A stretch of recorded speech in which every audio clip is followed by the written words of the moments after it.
disons, des remarques particulières par rapport à ces textes qui ont été soumis aux députés?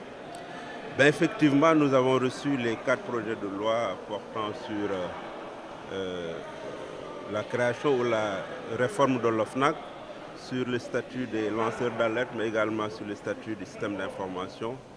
Et effectivement, nous les avons reçus il y a quelques jours. Nous avons eu le temps de les étudier et je pense qu'ils contribuent tous à l'avancée de la gouvernance de notre pays. Je pense que tout le monde l'a constaté, tout le monde l'a regretté. La malgouvernance commence à perdurer dans notre pays. Donc tout instrument qui permettrait en tout cas d'avoir une gouvernance sobre, vertueuse, mais également une gestion rigoureuse des deniers publics est vraiment la bienvenue. Est-ce que vous avez des remarques particulières par rapport à ces textes qui vous ont été soumis?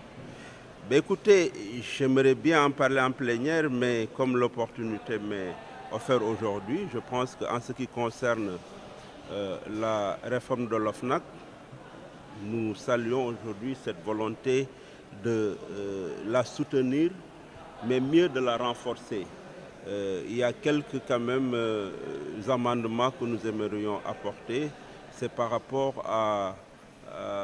au mode de désignation, même s'il est dit que ce sera fait par appel d'offres, nous voulons que ce soit encadré par une loi, parce qu'on a dit que la nomination se fera par arrêté ministériel. Nous pensons qu'il doit être encadré par la loi. Mieux, je pense, en tant qu'autorité indépendante, nous pensons que l'OFNAC ne doit plus dépendre de la présidence de la République. À l'image de la médiature, à l'image de la Sénat, nous pensons que ce sera un organe autonome dont les 12 membres sont choisis par appel d'offres, encadrés par la loi, mais qu'il soit détaché de la présidence de la République, parce qu'en définitive, pour être un organe efficace, il faut qu'il n'y ait pas de tutelle. Et le fait de le rattacher à la présidence de la République constitue, à mon avis, un obstacle qu'il faudrait corriger. Sinon, pour le reste, nous pensons qu'il faut aller l'éventail le plus large possible sur l'ensemble des gestionnaires donc, de deniers publics. Je pense que ça a été élargi aux exécutifs territoriaux. Le seuil initial était de 1 milliard, on l'a ramené à 500 millions. Je pense qu'il faut aller même au-delà, le généraliser, mais également au niveau de l'administration territoriale. J'ai vu qu'on a cité les préfets, les gouverneurs. On n'a pas cité les sous-préfets qui sont quand même un échelon important de l'administration territoriale. Je pense qu'il faut le généraliser, il faut l'encadrer, il faut le rendre beaucoup plus autonome. Par rapport à la question des lanceurs d'alerte, je pense que si c'est encadré, ça pouvait être efficace. Ça pouvait en tout cas freiner beaucoup de dégâts que nous voyons dans la gestion des finances publiques, mais il faudrait que ce soit encadré. Il ne faudrait pas que ce soit une loi scélérate, une loi qui permettrait à des gens de faire de la délation, de faire de la dénonciation calomnieuse, sans avoir aucune preuve, mais tant que c'est pour protéger les deniers publics, pour protéger les ressources de ce pays avec des preuves palpables, je pense qu'on pourrait pouvoir l'encadrer. Mais il faudrait également prévoir des sanctions. Si des gens, parce que la notion de bonne foi, il faut l'encadrer, on a dit des gens de bonne foi. Des gens peuvent être de mauvaise foi et se réclamer de bonne foi. Pour tirer sur des gens parce qu'ils ont des intérêts communs, parce qu'ils pensent qu'il faut dire du mal sur la personne sans pour autant avoir des preuves, je pense également qu'il faut l'encadrer. Je pense fondamentalement, si c'est dans un souci de bien faire, de les encadrer, de privilégier l'intérêt du Sénégal au détriment des intérêts individuels, ça pose problème. Un petit couac également qu'il faut noter, c'est la notion de rémunération. Il ne faudrait pas également que cette question de notion de lanceur d'alerte prime sur le travail quotidien du fonctionnaire.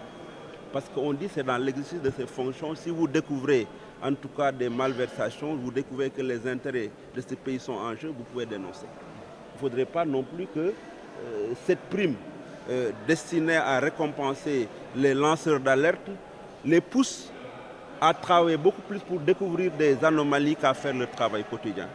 Autre élément également, c'est qu'on a l'impression qu'ils sont en train d'empiéter sur les travailleurs des officiers de justice, les huissiers, les procureurs. Et je pense fondamentalement qu'il faudrait encadrer sur le principe Je n'ai pas de problème particulier pour les deux lois essentielles, mais je pense qu'il faut de les encadrer pour que ce soit des lois efficaces, que ce soit des lois au profit des peuples sénégalais, mais non aux lois pour des individualités. Une autre question qui vous tient à cœur, c'est les licenciements constatés en Guyane dans les carrières. Qu'est-ce que vous en pensez? Mais écoutez, vous avez suivi ce week-end des travailleurs de Talix Mine, du groupe Talis Group du président Bara Tall. 62 emplois ont été licenciés en Guyane. Le motif évoqué par l'entreprise, c'est un motif économique. Je pense qu'il ne suffit pas de dire que c'est pour des raisons économiques que j'ai licencié. Il faut apporter la preuve que économiquement, l'entreprise n'a plus les moyens de soutenir en tout cas des salariés. Ce qui est évident, c'est que nous nous sommes entretenus avec l'entreprise. Dès que la crise a commencé à s'installer il y a quelques mois, nous avions privilégié le dialogue entre l'entrepreneur et les travailleurs. Entre-temps, ils n'ont pas trouvé de consensus, ils n'ont pas trouvé d'accord et se sont retrouvés devant le tribunal du travail de Thiès. Mais à ma grande surprise, on a vu même des délégués licenciés sans l'accord de l'inspection du travail. Et ça, c'est une faute grave. Je pense fondamentalement, le Code du travail dit que pour avoir un licenciement, ça peut être la volonté de l'entreprise, mais ça ne doit pas, en tout cas, lui donner un cutus. Il faut avoir l'autorisation de l'inspection du travail. Donc, quand j'ai interrogé l'entreprise, ils ont évoqué des difficultés financières que je ne peux pas mesurer. Il appartiendra à l'autorité donc de prendre les dispositions pour tout. C'est pourquoi, dès que j'ai été saisi de la question ce week-end, j'ai écrit une correspondance des questions écrites au ministre du Travail, Abbas Sall, qui est en charge des travailleurs, mais également au ministre des Mines, Birame Souleye Diop, qui est un fils du terroir, qui est en charge de ce domaine donc des mines, et qui a fait une visite le 11 juillet 2024 et qui avait pris des engagements. Mais malheureusement, nous sommes rendus compte que c'est comme si après son départ, les entreprises minières sont beaucoup plus promptes à licencier. Parce que c'est le licenciement le plus massif. Mais on en a noté dans d'autres carrières et nous voulons que ça cesse. Il faudrait aujourd'hui protéger l'emploi dans ce pays. Et ce que je dis à Guyane, c'est valable dans beaucoup d'autres structures. Il faut qu'on arrête de se lever un beau jour, que ce soit une structure publique, une structure privée, et licencier des gens sans aucun fondement logique. Je pense que l'État est le garant de la sécurité de tous les Sénégalais. Nous lançons un appel à ces autorités et à cette entreprise pour qu'ils trouvent un moyen de réintégrer ces emplois dans les carrières de Diack. D'accord. Loi yi ngeen di indil fii ci assemblée yow benn remarque nga ci def tey.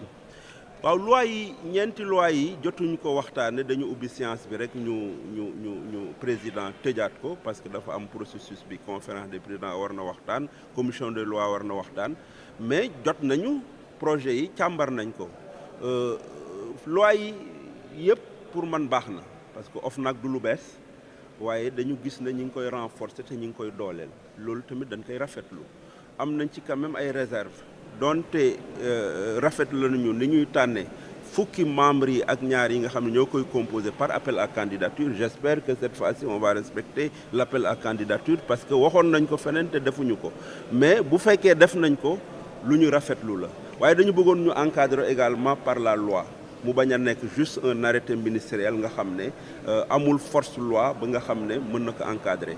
Beneen remarque bi ñu def mooy OFNAC dañ ko rattaché toujours ci président de la République maanaam moom mooy tutelam te nu yaakaar ne pour mu am une autonomie en tant qu'autorité de régulation pour charger de veiller à la bonne gouvernance dañ ko war a détaché comme médiature nga xam ne bokkul rattaché wul comme Sénat.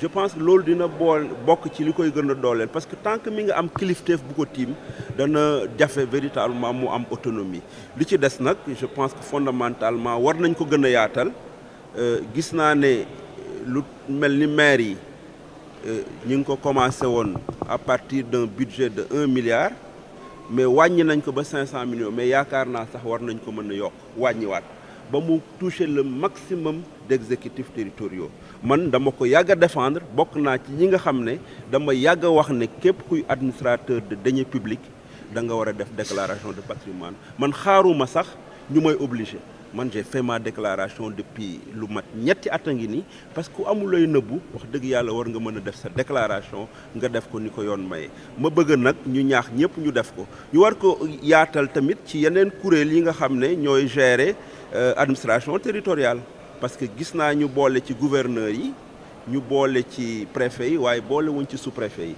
te booy xool boo waree